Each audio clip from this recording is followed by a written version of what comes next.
Bienvenue dans le post-it d'aujourd'hui.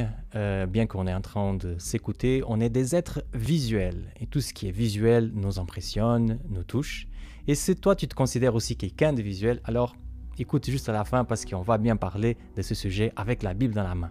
Aujourd'hui, je te propose un texte qui se trouve en 1 Corinthiens chapitre 2 et le verset 12. Et le texte nous dit ainsi.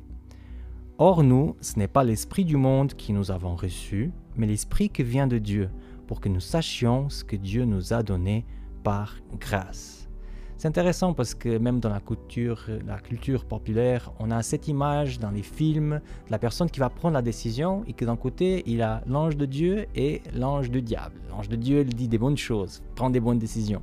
Et l'ange du diable lui dit « Ah non, fais plutôt le contraire. » Mais même si ça, c'est une image un peu enfantine, est-ce que tu as déjà senti ça dans ta vie?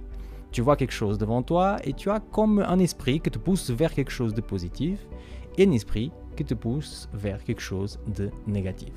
La Bible appelle en fait cet esprit positif le Saint-Esprit. Et le Saint-Esprit, il a cette capacité de révéler dans ta vie des belles choses. Mais pas simplement.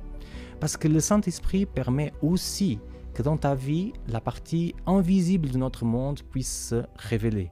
Il a justement cette capacité de débloquer les choses qui sont éternelles et qui sont moins visibles. Alors, mon conseil pour toi aujourd'hui, c'est vraiment de chercher dans la parole de Dieu de connaître le Saint-Esprit, d'entrer en relation avec lui. Parce qu'il va déjà te donner plein de réponses par rapport aux choses que tu vois dans ta vie, mais il te apportera aussi plein de questions par rapport aux choses invisibles que, comme la Bible le dit, même s'ils sont invisibles, sont bien éternels.